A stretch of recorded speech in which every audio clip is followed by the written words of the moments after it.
अस्सलाम वालेकुम dear viewers, कैसे हैं? उम्मीद करता हूँ सब खैरियत से होंगे। खुरम टेक के साथ आपकी खिदमत में एक बार फिर से हाज़िर हूँ। आज एक न्यू वीडियो लेकर सबसे पहले वीडियो देखिए, फिर इसके बारे में इंशाल्लाह डिस्कस करते हैं।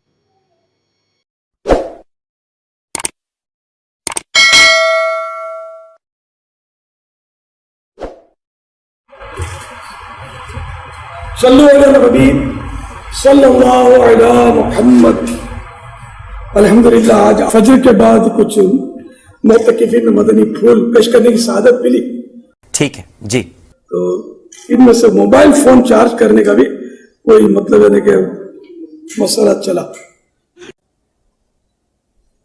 तो उसमें वो चार्जिंग के ताल्लुक से मैंने अर्ज किया कि चार्ज जब करें ना मोबाइल, तो उस वक्त पहले से आपको मालूम हो कि कितना बाकी है। सपोज ठीक है जी। मसलन इसमें 40 तक है, तो 100 इसकी एंड 100 है, तो 100 तक ये हो जाए, आपको अंदाजा हो आध घंटा, पौन घंटा, सवा घंटा, 1.5 घंटा, जैसा मोबाइल में जैसा तार जैसा एडेप्टर ये आपका हो, और इसके मुताबिक ये कि आपकी चार्जिंग जब हो जाए तो आप इसको निकाल दें। और अभी तो रुको, क्लाइमैक्स अभी बाकी है। इसमें 2 फायदे होंगे आपको। एक तो बिजली की बचत होगी, वरना बिजली ये चलती रहेगी, आप ये रख के भूल गए। अबे यार क्या बोल रहे हैं मामा, कुछ समझ नहीं आ रहा। बिजली खर्च होती है तो ऐसी पागल बना रहा है। और दूसरा ये कि आपके मोबाइल को भी कहते हैं कि इससे नुकसान पहुंचेगा, कि इजाफी बिजली इसको मतलब चोट करती रहेगी। क्या सोच है रे तेरी, मानना पड़ेगा। तो इसका ख्याल रखना है। तो बिजली बचानी भी चाहिए और किसी चीज को भी जाया नहीं करना चाहिए। जरूरत में पैसे जाया होंगे और बिजली ज्यादा खर्च करेंगे बिला जरूरत, तो जर्रे जर्रे का हिसाब है। जी तो नाज़रीन, मौलाना इलियास कादरी साहब ने बहुत ही प्यारी दीनी बात आज हमें सिखाई है। इससे पहले ना तो मुझे पता था इस बात का, और ना इसका तरीक़ाकार का, ना ही आप लोगों को यकीन पता होगा इसके बारे में कि आप एक मोबाइल को चार्जिंग कैसे कर सकते हैं। अगर आपका मोबाइल 40% या 30% पर है तो आप उसे किस तरीके से जो है ना 100% तक लेके जा सकते हैं, और जब 100% पे हो जाए तो फिर आपने उसको फ़ौरन से निकाल देना है, वरना जो है ना मोबाइल आपकी एक्स्ट्रा जो है ना बिजली स्टोर कर लेगा और आपके मोबाइल के जो है ना डेड होने का भी खदशा है। तो बहुत ही ज़बरदस्त आज की मौलाना साहब की मुझे वीडियो अच्छी लगी कि बहुत ही दीनी मालूमात थी, और अगर ये मालूमात हमें ना मिलती तो शायद हम अपने मोबाइलों को जो है ना ख़राब कर बैठते। और आप भी इस चीज़ पर इम्प्लीमेंट कीजिएगा इंशाल्लाह। मौलाना इलियास कादरी साहब की इस बात पर भी मैं इम्प्लीमेंट करूँगा। तो इसके बारे में आप क्या कमेंट करने वाले हैं, कमेंट लाजमी कीजिएगा। एक सवाल आया है कि सोशल मीडिया पर देखा जाता है कि बाज़ लोग कहते हैं कि हम तो डायरेक्ट अल्लाह से मांगते हैं, तुम मज़ारों पर जाकर मांगते हो। ये कह रहे हैं कि ऐसा जुमला कहना कैसा है? हाकिम हकीम दादो दवाद ने ये कुछ न दे। आला हज़रत फरमाते हैं हाकिम हकीम दादो दवा दे, ये कुछ न दे। यानी कि हाकिम जो है वो फरियाद सुनता है। हमारे यहाँ तो कराची में तो बड़ा मसला हाल है यार। मददगार पुलिस के बोर्ड देखे मैंने, 15 नंबर, मददगार पुलिस, स्कूटर चोरी हो गई, अल मदद या पुलिस करके फोन करो, मददगार पुलिस मौजूद है 15 नंबर में। अब क्या ख्याल है, इसको दो मशवरा, पुलिस से मदद नहीं लेनी, डायरेक्ट अल्लाह को अर्ज करो कि स्कूटर चोरी हो गई है।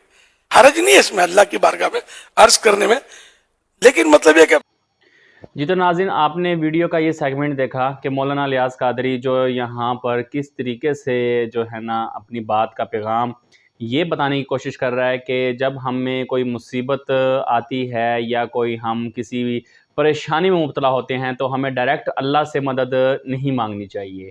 तो हमें इसके लिए किसी न किसी का वसीला देना चाहिए। जिस तरह उन्होंने बात की कि अगर किसी की बाइक चोरी हो जाती है तो वो फिर डायरेक्ट अल्लाह से क्यों नहीं तलब करता, वो पुलिस के पास क्यों रिपोर्ट कराने जाता है, पुलिस से क्यों हेल्प लेता है। तो मकसद यहाँ पर बात करने का दरअसल ये है कि अगर आगे जो वीडियो आप कंप्लीट देखेंगे उसमें आपको सारी क्लैरिटी हो जाएगी कि एक्चुअल में एंड वीडियो का किस बात पर होने वाला है।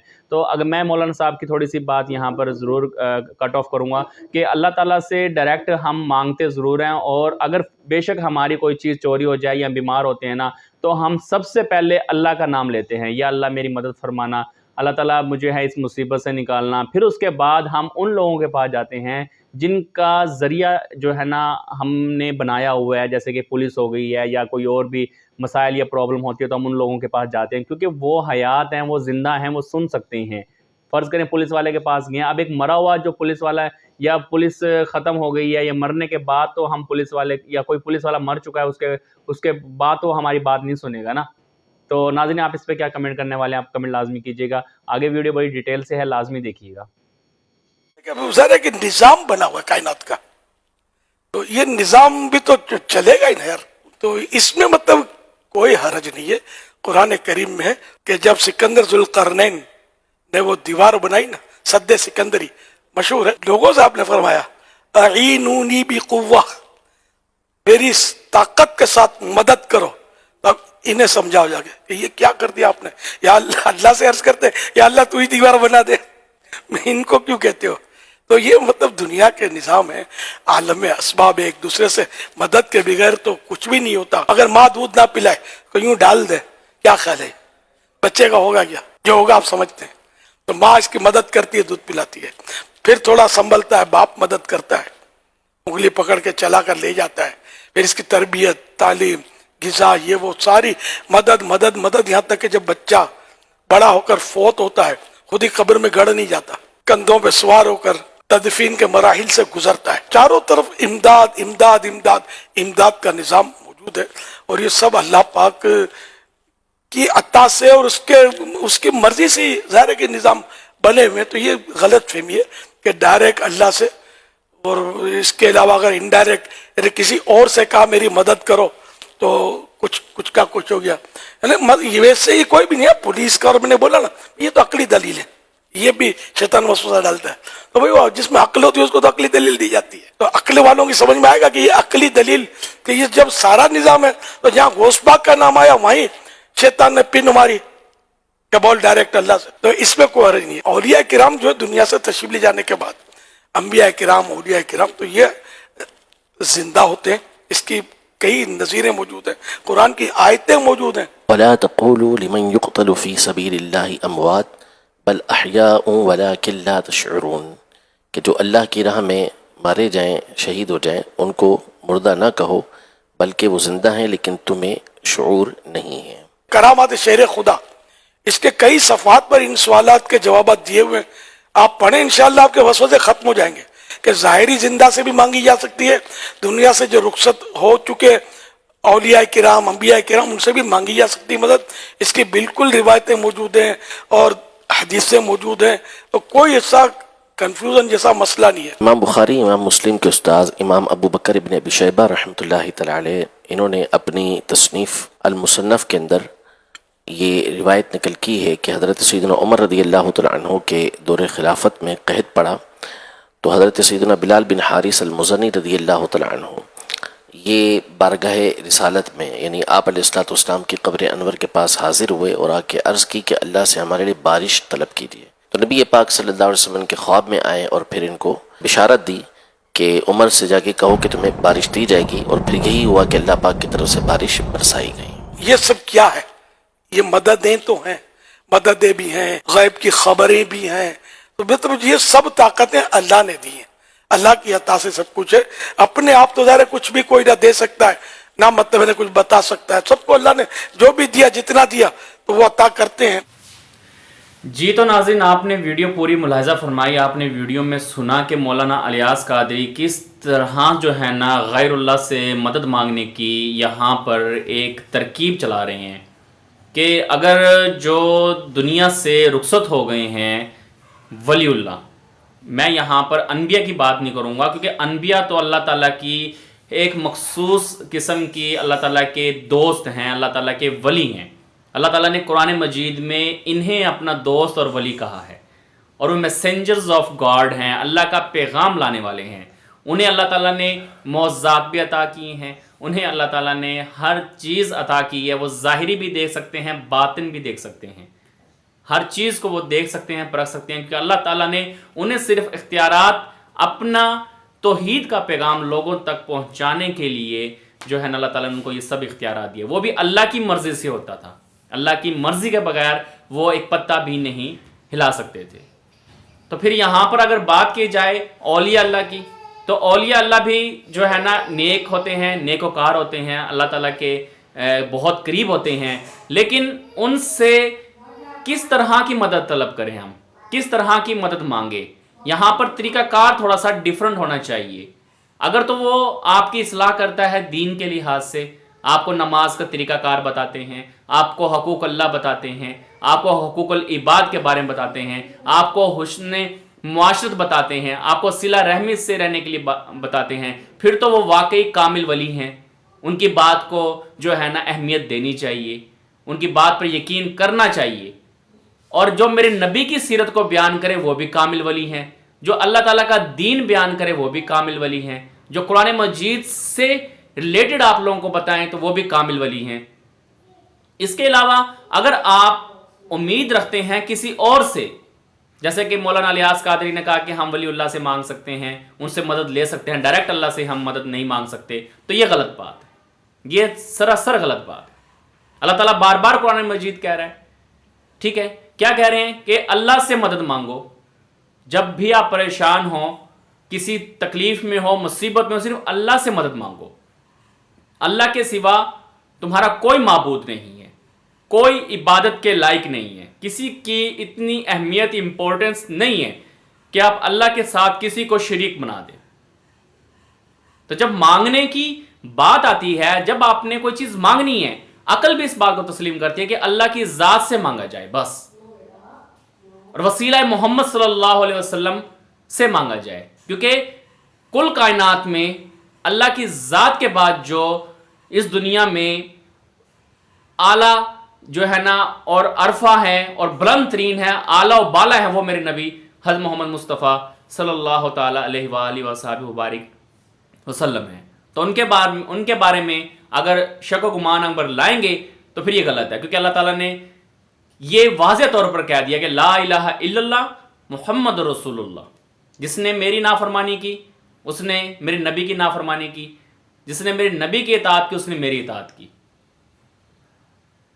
जिसने मेरे नबी की नाफरमानी की उसने मेरी नाफरमानी की, जिसने मेरी नबी की इताअत की उसने मेरी इताअत की।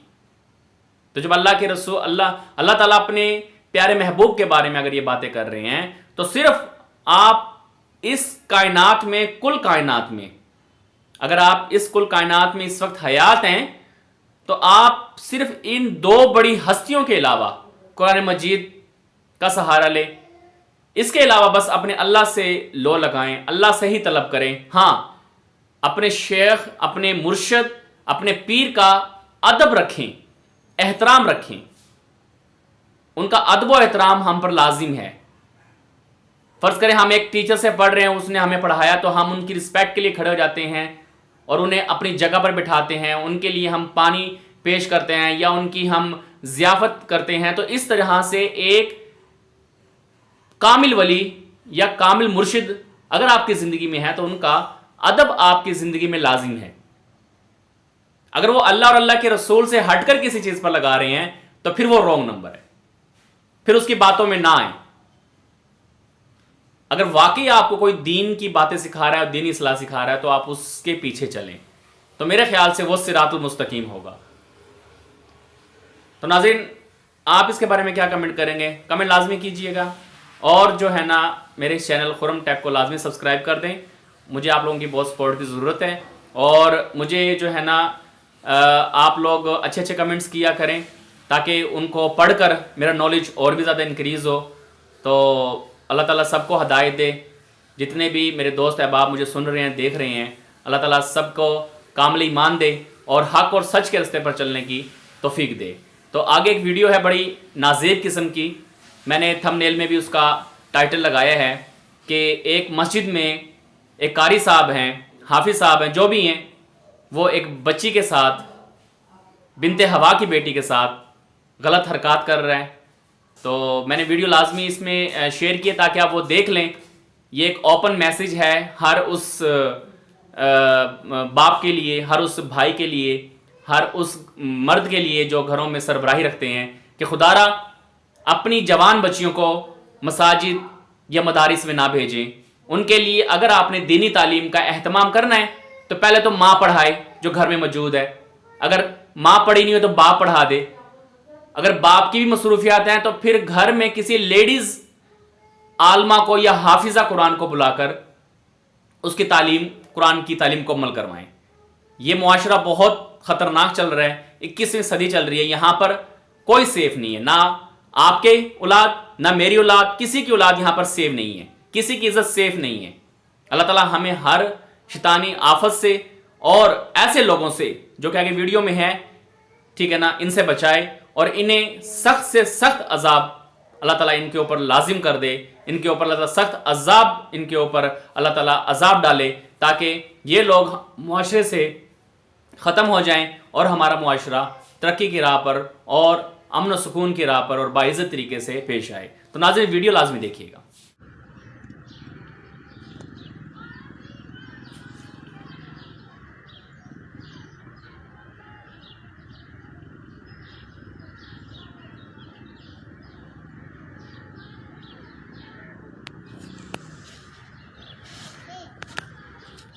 बालो उथी मते उथी साईं यासीन।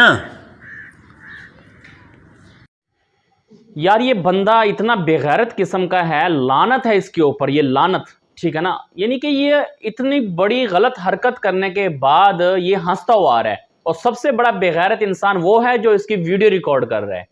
यानी कि किसी की इज्जत खराब की जा रही है, किसी बच्ची का जिंदगी खराब की जा रही है, उसके साथ जिना किया जा रहा है और वो आगे से हंसता हुआ आ रहा है। इस बंदे की शनाख्त करें, हुकूमत पाकिस्तान से अपील है कि इस बंदे की शनाख्त करें, इसको पकड़ा जाए, ठीक है ना, और इसको इतनी इबरतनाक मौत दी जाए ना कि जिंदगी भर इस जैसे और जितने भी कारी और मौलवी बैठे हैं ना, वो उनकी रूह कांप उठे, ठीक है ना। तो यार ये क्या है, इस कदर, मतलब मेरे यकीन कीजिएगा, मैं अपने जज्बात को पता नहीं कैसे कंट्रोल करके बैठा हूं। अगर मेरा बस चले ना, तो अगर यहां होता तो इस बेगैरत के साथ मैंने वो करना था ना कि जिंदगी भर लोग भी देखते कि किसी के साथ किसी ने इतना बदसलूक किया और उसको इतनी गंदी जो है ना मौत दी है। यार बहुत हो गया यार, ये इन लोगों को कैसे रोका जाए? कमेंट में मुझे बताएं, इन लोगों को कैसे रोका जाए? ये हर गली मोहल्ले, हर शहर कस्बे में ऐसे लोग आज भी मौजूद हैं। कहीं पर बेटी को रोक दिया जाता है इज्जत की खातर, कहीं बच्ची डरती हुई आगे से एक्सप्लेन नहीं करती। ऐसे दरिंदा नुमान इंसान, और लानत है तेरे ऊपर, एक मुकद्दस जगह पर तू बैठकर कुरान मजीद पढ़े हैं, मस्जिद है, अल्लाह के बंदे वहां नमाज पढ़ने के लिए आते हैं, और तू वहां पर जो है ना बच्ची के साथ ज्यादती कर रहे हैं। खुदारा ऐसी चीज़ों को रोकने में जो है ना हुकूमत का साथ दें। अगर ऐसे लोग आपके गली मोहल्ले में मौजूद भी है ना, तो उसको सरेआम रोड पर लाकर उसे वो इबरतनाक सजा दें कि ज़िंदगी भर कोई इस तरह के इक़दामात उठाने पर कदम ना उठाए।